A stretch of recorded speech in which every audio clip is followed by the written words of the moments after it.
Coucou la famille, j'espère que vous allez bien. Aujourd'hui, il y a une information très intéressante que je veux partager avec vous. Hier, nous avons appris que un chef terroriste a été tué par l'armée malienne. Je reçois dans mes commentaires, les gens disent quel soldat a permis qu'on le tue. C'est-à-dire parce que l'État avait donné des récompenses. En tout cas, dans cette vidéo, vous allez découvrir le soldat qui a permis sa localisation, qui a permis qu'on le localise, eux on le tue. En tout cas, vous allez découvrir tout ça là dans la vidéo. Il y a bien d'autres informations qui suivent, donc je vous invite à écouter ça. Et dites-moi en commentaire ce que vous en pensez. On se retrouve dans le commentaire, famille. Poto. Ouais. Ils verront ce qu'ils n'ont jamais vu. Leur tête a été mise à prix. Voilà l'une déjà qui tombe. Le chef terroriste Oumar Kerena, neutralisé par le Fama près de Djenné. Donc il a été localisé, visualisé et puis foudroyé. En ce moment ici, il est en train de parler avec ceux qui lui ont précédé, hein, et de regretter son choix. Je vous dis, en ce moment, ils sont en train de chercher par où sortir. Ils sont prises dans les taux. Les femmes sont à l'air et en bas, en train de les traquer sérieusement. Regardez ce visage. Oumar Kerena Farouk, commandant en chef terroriste du JNIM. Il sévissait au Mali, également dans une bonne partie du Burkina Faso. Il était incontournable dans le dispositif du JNIM. Oumar Farouk a été neutralisé par les voyants combattants soldats maliens. Oumar Farouk était un homme sans scrupules, sans limite, qui s'adonnait à des exécutions extrajudiciaires, à des attentats. Mais aujourd'hui, il a été expédié en enfer sans embouteillage par les FAMA. Bravo aux voyants soldats maliens qui ont neutralisé une autre vermine, pour ne pas dire une autre crapule. Merci. Ouais, famille, écoutez cette dame. Je ne sais pas elle est de quelle nationalité, mais elle dit des propos que j'ai. En tout cas, je vous invite à écouter ce qu'elle dit. C'est-à-dire, c'est quoi réellement cette guerre? Ce qui est agité, comme je dis, l'écran médiatique là, mettons-le de côté. Regardons concrètement. L'enjeu, c'est quoi d'abord? Parce qu'il faut aussi s'entendre sur cet enjeu dont on ne dit pas. C'est quoi l'enjeu? L'enjeu, c'est quoi? Les bandits terroristes là? Non. L'enjeu, c'est cet espace. Qui part de quoi? Qui part des champs gaziers de l'Algérie, du gaz, que la France prend pour son chauffage, et qui traverse et qui va de l'autre côté. L'autre extrémité, c'est quoi? C'est le Niger, et c'est les mines d'Areva. Les mines d'uranium d'Areva, que la France achète à très bon prix. Et 2 ampoules sur 3 en France s'allument et marchent grâce à l'uranium du Niger. Cet espace est sujet aujourd'hui à des convoitises. Ça, c'est indéniable. Aujourd'hui, la Chine est toute puissante, elle arrive. La Turquie est en Libye. Les Russes sont en Libye. L'Iran s'intéresse de plus en plus aux mines d'Areva, aux mines de d'uranium. 3 fois le président iranien a été au Niger pour ils veulent des exploitations d'uranium. Donc la France, elle est inquiète parce que cet espace-là de tout temps, c'était contrôlé par la France. Et surtout, les richesses qui sont dans ces sous-sols exploitées par la France. Même pas exploitées, M. Niang, mais gardées en réserve. C'est gardé en réserve. Si elles veulent, ils disent que non, il n'y a pas de financement d'exploitation. Non, c'est pas exploité. Mais seulement, ils disent qu'on ne veut pas les exploiter. Mais on veut vous empêcher, vous aussi, Africains, de les exploiter. Parce que, sinon, si on vous laisse, les Russes vont venir vous proposer quelque chose, vous allez dire oui. Les Turcs vont vous proposer, les Chinois. Mais si vous sortez tout, nous, on a quoi? Donc, personne ne touche à cette zone. C'est une zone qu'on garde en réserve. Pour pouvoir justifier nos déplacements, il faut bien justifier que le Mali accepte une base militaire chez lui. Il n'en avait pas. Mais donc, il faut augmenter, articuler et présenter de manière dangereuse cette affaire. Idriss Déby, quand la France lance son opération Sauver Bamako, d'accord? Ils arrivent, ils occupent un espace, le nord du Mali. Mais cet espace est immense, il est grand. Et il a besoin d'hommes qui connaissent un peu ces zones désertiques, qui se meuvent. Ils ont fait des deals avec les Touaregs. Leur cible, ce sont les djihadistes Ansar ad-Din, qui ont une autre vision du monde que la leur. Et donc, il faut les éliminer. Mais les Touaregs disent non, nous on peut faire des deals, on vous laisse, on joue le jeu, mais il n'est pas question qu'on tire une balle contre ces gens. Ils sont tous mélangés, ils ont des liens. Donc les Touaregs disent non, on ne va pas se battre contre Ansar ad-Din, hein. Mais alors il faut trouver quelqu'un d'autre. Soit on se mouille le maillot nous-mêmes, mais les Français auront de la casse, et les peuples français ne vont pas accepter, hein. Et donc la cote de popularité va chuter, hein, de nos hommes politiques français. Donc qu'est-ce qu'on fait? On a besoin d'aide, on a besoin des gens qui connaissent les dégers, des gens qui... Donc on fait appel à Idriss Déby. Ce n'est pas le Mali qui appelle Idriss Déby, c'est la France. C'est très important. C'est peut-être qu'il a l'expérience. Oui, non, mais d'accord, je suis d'accord. Il n'y a pas de problème. Donc Idriss Déby arrive. Il quitte le Tchad, l'armée tchadienne quitte le Tchad, par le désert elle arrive. Elle arrive dans la zone de Kidal. Et elle s'installe. Elle n'a pas affaire aux autorités maliennes, elle a affaire à l'état-major français. Et donc les gens s'installent. Mais ce qu'on voit tout de suite, c'est quoi? Aujourd'hui, le Mali, les gens pleurent, ils disent quoi? Ils disent, c'est une partition de fait de notre pays. Les gens ont bloqué le Nord Mali. Pendant plusieurs années, même le Premier ministre malien ne peut pas aller au Mali. Tous les gens ne peuvent pas aller, les gens ont bloqué. Le Tchad aussi a aidé à bloquer. Donc qu'est-ce qu'il fait Idriss Déby là? Idriss Déby aide dans la mise en place d'une politique de partition du Mali. C'est regrettable, mais c'est ça. C'est ça qu'il fait Idriss Déby. Il vient en appoint d'une politique qui vise à organiser une partition du Mali. C'est du panafricanisme ça? Non, c'est trahir les Maliens. Un média mensonge, c'est une manière de manipuler l'opinion. Moi, j'ai travaillé ça dans ce que j'appelle la propagande de guerre, qui est un concept qui vient de l'historienne Anne Morelli, qui a étudié l'histoire notamment de 14-18. Et la propagande de guerre, ça consiste à manipuler une opinion, de faire une guerre contre un pays. On va évidemment pas dire on veut voler son pétrole, son gaz, ses richesses, on veut contrôler la zone stratégique, ça on peut pas dire. Et donc on va dire que on vient pour la démocratie, pour protéger les minorités, pour émanciper les femmes, contre le terrorisme. Ça c'est le prétexte parfait, parce que s'il n'y a pas de terroristes quelque part, on en amène quelques-uns et le prétexte est tout trouvé. S'il n'y a pas de terreau quelque part, ils vont amener quelques-uns. Donc tu vois, toutes ces chaînes-ci que vous voyez là, ce sont des chaînes de propagandistes. Quand il s'agit de parler de l'Afrique, camarades famille, recevez les stations de Actualité Hebdo. Vous avez compris. Même ce journaliste français là, il a compris. Mais en fait, lui-même, ça lui ronge déjà. Il a dit que ça, c'est même quelle histoire que je suis en train de faire depuis là. Donc voilà qui révèle que tout ce que vous voyez, les chaînes là, c'est lister toutes les chaînes que vous voyez là. Les États de l'AES n'étaient pas bêtes, n'étaient pas fous pour mettre ces chaînes là dehors. Parce que ces gens-là intoxiquaient la population avec la mauvaise communication, avec la mauvaise information, avec les mauvaises données. On nous accusait de tout et consort. En fait, ce que eux, ils voulaient, ils disent que exactement, ils veulent que leur boss accepte. Donc vous venez chez vous, priez vos ressources.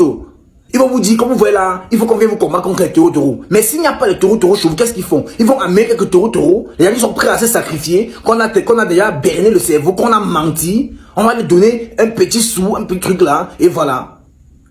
Ils vont maintenant venir se sacrifier. Pourquoi? Alors, camarades famille, la guerre communicationnelle, c'est très dangereux. Faites très attention des sources où vous écoutez les informations. Moi, je dis et je répète, nous avons des sources sûres. Et ce n'est que si vous avez besoin d'une information concernant l'Afrique, allez dans la chaîne nationale de ce pays-là. Soit vous venez sur les gens comme les Actualités Hebdo. Allez sur BRC. Hein? Vous allez écouter la bonne information. Parce que nous avons des bonnes sources, nous avons des sources sûres avant qu'on vous passe l'information. Pas les histoires des gens qui vont se mettre de l'autre côté de l'Occident. Faites un coup de fil, ils vont avant de voir seulement, ils ont bombardé l'internet avec des mauvaises informations. Quelqu'un n'est même pas sur le territoire africain. Quelqu'un ne connaît même aucune place sur l'Afrique. Vous comprenez? Mais c'est eux, ils disent ce qu'ils les chantent. Quand vous regardez même, quand il y a souvent les attaques dans l'AES, ce qu'ils les disent c'est, est-ce que l'armée malienne ou est-ce que l'armée est capable de vaincre les terreaux? Vous comprenez? Attends, regardez un peu la logique. Tandis que quand il y avait l'attaque en Iran, vous comprenez? quand il y a une attaque en Israël, parce qu'on sait très bien que l'Israël, ça fait partie des personnes qui font le plus de terreau au monde. Vous allez seulement voir, l'Israël a réussi à combattre, a réussi à repousser les attaques. Deux logiques. Deux messages, même message, mais deux logiques différentes. Comprenez très bien. Comprenez très bien. Et savoir faire la différence. Ne vous laissez pas embobiner par tous ces chaînes de propagandistes là. Alors camarades, famille, partagez la vidéo massivement et surtout, abonnez-vous pour les nouveaux. Famille, nous sommes maintenant en France. Écoutez les paroles de notre très cher Jean-Luc Mélenchon. Entre griffes, le futur président de la France. C'est quand même incroyable. Mais vous croyez qu'on est chez nous? Vous croyez qu'on fait ce qu'on veut? Absolument pas. Alors on sort du Mali, on dit tiens on va aller chez le voisin, on va aller là. Absolument qu'est-ce pas. que vous... Eh ben alors, il faut respecter les gens. Ok. Nous avons toujours 5000 hommes qui sont sur place au Mali pour lutter et femmes bien sûr, contre les djihadistes. Cette opération a été lancée en 2013 par François Hollande. Maryse, votre question. Alors, sur le Mali, monsieur Mélenchon, vous dites on ne peut pas combattre avec les armes, on ne gagnera pas avec les armes.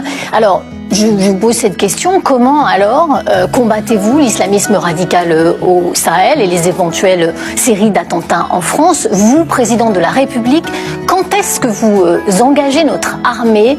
Sous quelles conditions? Quand le faites-vous? Alors, c'est la bonne question. Par exemple, j'ai approuvé l'intervention, la première, quand on a commencé. Pourquoi? Parce que le renseignement militaire nous permettait de savoir qu'une colonne se préparait à aller vers la capitale. Et comme ils avaient eu le bon goût de se mettre en ligne, il a suffi de 2 passages de rafale pour que ça soit terminé. Nous y avons fait entrer un certain nombre de troupes à pied, en voiture, en camion. Les Français ont ébloui toutes les armées du monde par leur rapidité de manœuvre et leur endurance. Et on s'est installé. On a voté une fois. Depuis 8 ans, ça nous a coûté 5 milliards. 2 millions d'euros par jour. Et quel est le résultat à la fin de tout ça? Eh bien maintenant, nous sommes dans un pays où il y a eu 2 putschs, un derrière l'autre, et où nous, Français, nous sommes en train d'organiser avec d'autres pays des mesures de rétorsion contre le gouvernement en place. Donc situation absurde. Nous sommes présents militairement. Mais que faites-vous, en train de... vous alors? Que faites-vous? Ben, j'ai bien, d'abord, il fallait rappeler le contexte. Oui. Parce que, avant de passer à directement on combat les djihadistes, etc., il faut quand même qu'on sache de quoi on parle. Demain, vous êtes président. On nous a mis dans une... Donc, demain, je suis président de la République. Je commence par poser une question au président de fait de ce pays. Voulez-vous qu'on reste, oui ou non? Et s'il Parce vous que dit, nous, Français... vous partez là. Absolument, madame. Vous laissez tout. Vous savez pourquoi? Parce que le Mali est au Comme Mali. les Américains en Afghanistan. Vous Non, laissez mais- tout. Vous vouliez que les Américains restent en Afghanistan? Non, mais Oui ou vous non? partez, monsieur Mais Mélenchon. madame, nous ne sommes pas chez nous au Mali, vous pouvez l'admettre. Nous ne sommes pas le gendarme du monde. On y Donc, est parce que le Mali nous avait demandé de venir l'aider. Le Mali il y a nous 8 avait ans. demandé de l'aider par un président qui était déjà discutable, et je viens de vous dire que nous l'avons fait. Et vous partez au risque que le terrorisme s'exporte chez nous. Mais alors, vous savez en très bien que ça se passera pas comme ça. Ah bon? Mais non. Il faut suivre l'actualité, chère madame. Figurez-vous que le président de la République a dit que nous C'est mon irions... métier, je le fais tous les jours. Eh ben alors pourquoi vous me dites des choses pareilles? Vous savez comme moi que le terrorisme président ne de la s'exporte République pas en a France. déjà décidé, madame, a déjà décidé Tout à fait. que les troupes françaises s'installeraient au Niger et au Tchad. Progressivement. Et qu'au Tchad, nous sommes en train de couvrir que c'est le président de la République lui-même qui a créé un nouveau source de désordre après que le chef de l'État de là-bas, Idriss Déby, ait été tué, a validé la nomination de son fils qui, lui, ne correspond à rien du tout des institutions tchadiennes. Donc vous Il a ramenez toutes les armées françaises retournent Mais non, en mais France. On quitte écoutez, l'Afrique. vous êtes d'un manichéisme qui est incroyable. Non, mais On vous ne peut faites pas quoi? faire de la politique Vous faites internationale. quoi? Vous faites quoi là? Mais je en viens de l'espèce vous le dire. Les madame. 5000 hommes, on les sort du Mali s'il nous dit, si le président actuel, le chef de la junte nous dit partez et que vous êtes président, vous les sortez du Mali. Oui. Et Le Mali n'est pas... on les met autour ou on les ramène Attendez. en France? Hein, la première question que je pose, c'est vous voulez qu'on reste ou qu'on s'en va? D'accord. On s'en va si vous voulez. D'accord, monsieur. Nous, on ne reste, pardon, nous, on ne reste français. Nous ne laissons nos troupes que si vous organisez des élections dans un délai qui est convenu avec l'opposition. Et nous sommes prêts à vous aider à avoir des élections normales. Maintenant, si vous nous dites de partir, nous partons. Et si le voisin nigérian nous demande, restez s'il vous plaît au Niger, alors nous discutons. Mais nous ne pouvons pas décider, nous Français, depuis Paris, que puisqu'on s'en va du Mali, on s'installe au Niger et au Tchad. Je ne suis pas Maryse, d'accord. j'ai une Ça, pardon. c'est la France-Afrique Mais pire que tout, parce que la France-Afrique, pour moi, c'est des affaires. Ça s'appelle du militarisme pur et simple. J'ai une question un petit peu plus précise pour vous, Monsieur Mélenchon. Vous vous étiez dit très très choqué quand François Hollande avait admis qu'il avait ordonné des assassinats ciblés. Ce sont les fameux assassinats ciblés. Vous, président de la République, Monsieur Mélenchon, des militaires entrent dans votre bureau et vous disent nous avons repéré un chef terroriste. Quel est votre... il vous demande l'autorisation de l'abattre. Que décidez-vous, Monsieur Mélenchon, oui ou non? Non. Non. On la capture. C'est très S'il clair. le faut, ça dépend où on est. Mais madame, de quoi êtes-vous en train de parler? D'un terroriste qui serait où? En France ou ailleurs? À l'étranger. À l'étranger. Donc nous tuons des gens à l'étranger. Avec l'autorisation de qui? Vous savez très bien que ça existe. Vous, à l'épreuve du pouvoir, vous direz non. Madame, je ne fais l'épreuve pas du ça. pouvoir m'empêcherait de vous répondre. Mais puisque vous voulez à tout prix me faire répondre, alors je vous réponds comme homme, non. Je ne suis pas d'accord pour que la France organise des assassinats dans les autres pays. Voilà. Ou alors avec l'autorisation des gens du coin. Mais alors ils s'en chargent même. Parce que nous, les Français, en principe, hein, on a voté contre la peine de mort. Donc je ne vois pas pourquoi la peine de mort dont je ne veux pas chez moi, j'irai l'appliquer ailleurs. Jean-Luc Mélenchon. Je vous demande, écoutez, est-ce que vous vous rendez compte? Mettez bout à bout toutes ces questions. 1, vous êtes pour qu'on reste. Quoi qu'il arrive. 2, si on s'en va, Non, on va elle chez les donne voisins. rien. Elle donne pas son 3, avis. est-ce qu'on a le droit de tuer les gens Elle chez vous les donne autres? pas son Ah mais moi je me Les bras permettrais m'en pas tombent. Elle vous je ne pose des donne pas questions. mon avis sur le Mali, monsieur Elle donne pas Mélenchon, son je avis, n'ai c'est pas pas, cette c'est pas son prétention. job. Oui, mais vous m'avez dit Loin que vous de là. abandonnez, vous partez, Non, donc il faut non, rester. Je ne vous ai pas dit ça. Je vous Si, mais demandais écoutez, les gens vont- que feriez-vous Attendez, si bon, vous étiez... allez. Maryse, ça va vous intéresser puisque Laurent, les Français qui nous regardent ont une question Ouais, particulière à poser. pardon, mais je résume d'un mot. Je respecterai l'indépendance des pays d'Afrique, car je veux que la francophonie qui nous unit devienne une francophonie politique, débarrassée de l'impérialisme militaire, débarrassée des grandes affaires. La chance de la France, c'est cette langue que nous avons en commun pour faire des grandes choses en commun, qui ne sont ni militaires, ni business. Il faut du business, il faut des militaires, mais il faut d'abord de la fraternité entre les peuples et de l'intelligence. C'est quand même incroyable. Mais vous croyez qu'on est chez nous? Vous croyez qu'on fait ce qu'on veut? Absolument pas. Alors on sort du Mali, on dit tiens on va aller chez le voisin, on va aller là. Absolument Mais qu'est-ce pas. que vous... Eh ben alors, il faut respecter les gens. Je remercie IB ici. Qu'Allah bénisse IB. Ceux qui suivent le hadith, ils sont devenus des animaux. Parce que si tu ne comprends pas le Coran, tu vas devenir un djihadiste. Wallah al-azim. Voilà, parce que le Coran seul, si tu suis le Coran seul, ça peut t'aider. Mais le Coran plus le hadith, c'est une bombe atomique. Et vous savez que tous les gens qui suivent la sunna, c'est des aliénés, ils n'ont aucune éducation. C'est leurs imams que tu vas entendre dans leur bouche là-bas. Tu peux forniquer, tu peux coucher avec quelqu'un, tu peux voler, mais dès que tu pries, ça suffit. Est-ce que quelqu'un qui est normal peut parler comme ça? Hein? Tu peux voler. Tu peux... L'alcool même là qu'ils ont dit que c'est interdit, ils ont dit qu'abandonner une prière, c'est pire que de laisser. C'est pire que l'alcool. Ça veut dire que l'alcool même là, c'est rien. Abandonner une prière, ça c'est pire que de boire l'alcool. Ils viennent me faire chier ici. Et l'alcool est interdit. Leurs imams, leurs savants, ils ont dit qu'abandonner une seule prière est pire que de boire l'alcool. Donc ça veut dire que l'alcool même là, ça sert à rien. L'alcool c'est un petit affaire. Il dit que tu peux boire l'alcool, tu peux coucher, tu peux même veiller. Tu peux même vérifier, tu peux même tuer, tu peux faire tout, mais dès que tu pries, ça suffit. Voilà la religion, la sunna. La sunna apprend aux gens de devenir des tueurs, des vagabonds, des drogués, des fornicateurs. Malgré que tu fais tout ça, il suffit de prier et Allah te pardonne. Est-ce que vous pensez réellement que la sunna peut permettre à quelqu'un de devenir une bonne personne? Réveillez-vous les gars. Wallahi la sunna. C'est pour ça que je vous dis, regarde leur barbu là. Regarde les barbus là. Dès que, je vous ai dit, dès que le barbe, si tu vois quelqu'un en train de peinturer le barbe là-bas, c'est un sacré salaud. Quand tu vois un sunnite là, avec le barbu peinturé là, là c'est un taré qui est là. Billah l'azim. Lui là, sa folie là, ça a dépassé toutes les limites. Regardez les terreaux là. La majorité des terreaux, ils ont des barbus qui sont peinturés comme ça. Parce qu'ils sont bêtes. Hey, si, ne donne pas vos enfants aux imams. Aux imams sunnites, ne donne pas vos enfants. Wallah l'azim, j'ai des vidéos ici, je ne peux pas montrer.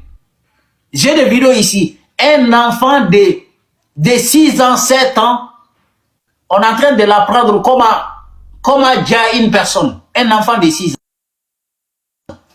C'est le hadith qui dit. C'est le hadith. Quelqu'un qui suit le hadith est capable de ôter la vie de son propre père parce qu'il n'a pas prié. C'est le hadith qui apprend quelqu'un. Je vous ai dit, ne donnez pas vos enfants aux imams qui suivent le hadith. Billahi l'azim, un jour ils vont devenir des terroristes. Vous avez vu ce qui s'est passé au Burkina. Je remercie Ibé ici. Qu'Allah bénisse Ibé. L'imam qu'il a mis en prison là, l'imam là n'aime pas la vérité. Sinon, s'il connaissait la religion lui apprend de respecter ses dirigeants. La religion apprend une personne de savoir parler. Mais les sunnites là, ils n'ont jamais savoir parler, ils n'ont pas. C'est pour cela que tout le temps, ils sont en prison. John Mahamad Dramani qui fait venir à la réunion de haut niveau d'Accra sur les réparations africaines un ennemi de l'Afrique, le chef de la junte néocolonialiste et terroriste française, Emmanuel Macron. Mais je voudrais parler un peu de politique sud-africaine, à partir des éléments évidents qui sont en ma possession. La grande question de la politique intérieure sud-africaine, c'est la question de la répartition des richesses faramineuse de ce pays. Malgré la fin formelle du régime de l'apartheid, cette question de la répartition des richesses n'a pas été entièrement résolue. L'écrasante majorité du peuple sud-africain croule encore sous la misère. Il y a certes une classe moyenne qui a émergé, il y a une classe supérieure qui a également émergé. Mais la majorité des Sud-Africains vit encore objectivement dans la pauvreté. Face à ce problème fondamental, il y a deux réponses qui sont en conflit à l'intérieur de la politique sud-africaine. Une réponse qui dit, pour réduire la pauvreté de la majorité, il faut redistribuer les richesses qui sont entre les mains, principalement de la minorité blanche et de la bourgeoisie noire. Il faut les repartager le plus largement, de telle façon que tous soient en capacité d'investir et d'élever leur niveau de vie. Ça, c'est l'école traditionnelle de l'African National Congress, et cette école, aujourd'hui, a pour gardien authentique le camarade Julius Malema, qui n'est pas membre de l'African National Congress, parce que le parti African National Congress a progressivement dérivé vers une bourgeoisie et exerce même aujourd'hui le pouvoir dans une alliance incroyable avec l'ancien parti raciste, le Parti national sud-africain. Ça, c'est la réponse la plus populaire. C'est la réponse que l'écrasante majorité des Sud-Africains aimeraient. Que les richesses soient redistribuées, les richesses nationales soient redistribuées pour mettre fin à la pauvreté du plus grand nombre. Par l'éducation, par l'emploi, par l'aide à la santé, par la justice, par la sécurité, parce que le pays, à cause de la pauvreté du plus grand nombre, est encore largement confronté à des crises d'insécurité, etc. Ça, c'est la réponse panafricaine. Les Camerounais, bipez-moi votre activiste ou je ne sais pas quoi là, ce petit vieux lâche qui est caché en Europe. Il a fait une vidéo ou un live où il criait, il faisait le boucan en disant que les Camerounais sont plus diplômés partout dans le monde que les Sénégalais. En disant que lui, eux, ce sont des descendants de Oumniobé. Maintenant, je vais te répondre, petit lâche. Toi, tu peux être descendant de Oumniobé. Ta sale bouche là, tu oses sortir Oumniobé là-dedans pendant que tu es caché en Europe et ton pays vit 45 ans de dictature. Quand on regarde ton visage, tu dois avoir 50 ans ou bien. C'est-à-dire que dans cette dictature-là, tu as grandi dedans et tu as fui. Tu es parti te cacher en Europe, rester en Europe à vouloir ouvrir ta bouche en criant « Je suis descendant de Oumniobé ». Oumniobé n'est pas un lâche. Oumniobé n'a pas fui. Pendant que les autres ont fui en 1955 ou je ne sais pas quelle année, si je ne me trompe pas, Oumniobé s'est enfoncé dans la forêt camerounaise pour aller préparer la résistance. Pendant que vous, de cette génération, vous avez fui comme des lâches. C'est ça la réalité. Vous fuyez comme des lâches, allez vous cacher en Europe pour dire, oui, nous sommes les descendants de Oumniobé.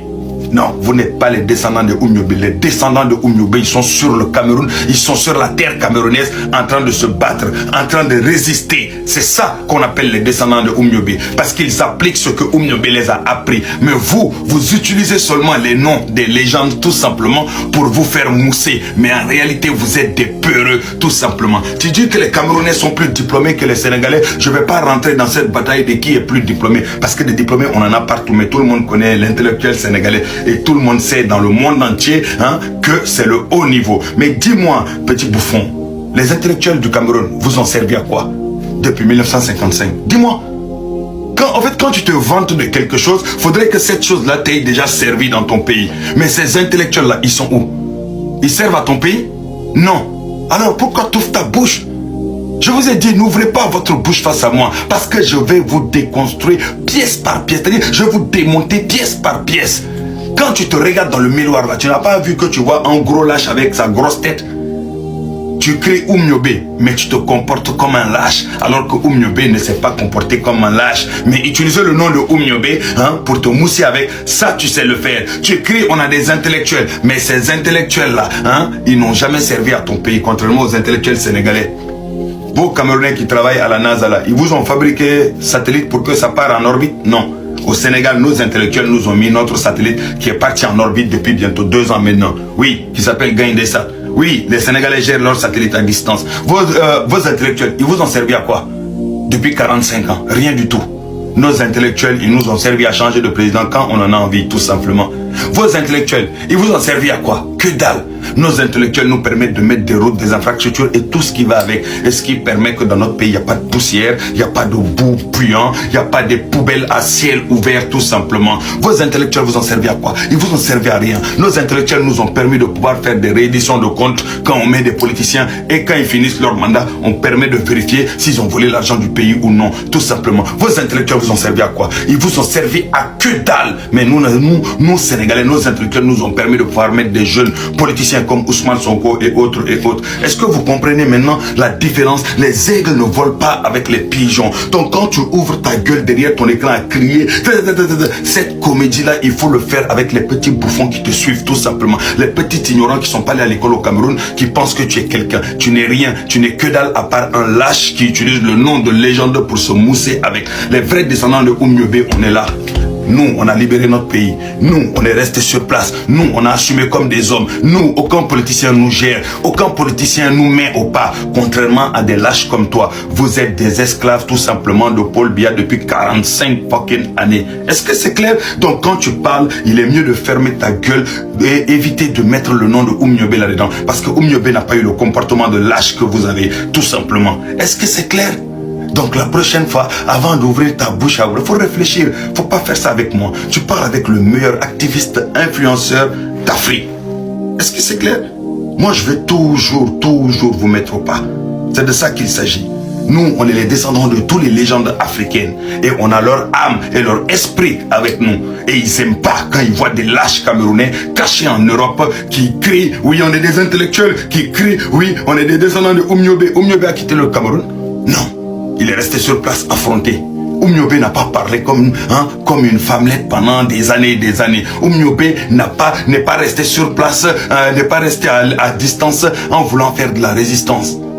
Donc tu devrais avoir honte, petit indigne que tu es. Vieux indigne plutôt, parce que tu dois avoir 50 ans, dépassé même, vieux indigne. Tu es vraiment indigne. Enlève le nom de Oumniobé dans ta bouche. Enlève le nom de Oumniobé dans ta bouche. Ceux qui doivent mettre le nom de Oumniobé dans leur bouche, ce sont les vrais descendants camerounais, les vrais guerriers, les vrais hommes qui ne sont pas exilés ou cachés à l'extérieur en train de crier derrière leur téléphone. Est-ce que c'est clair? Allez, on va se retrouver en live tout à l'heure, ok? Allez, ciao. Oui, j'ose espérer que notre vidéo vous a vraiment plu. N'hésitez pas de vous abonner à la chaîne Famille pour ne pas manquer les prochaines informations. Surtout, dites-nous en commentaire ce que vous avez pensé à propos de l'information qui vient de passer et en général de notre chaîne. Donc nous sommes là pour vous donner des informations en temps réel et très crédibles. On se retrouve dans la prochaine vidéo.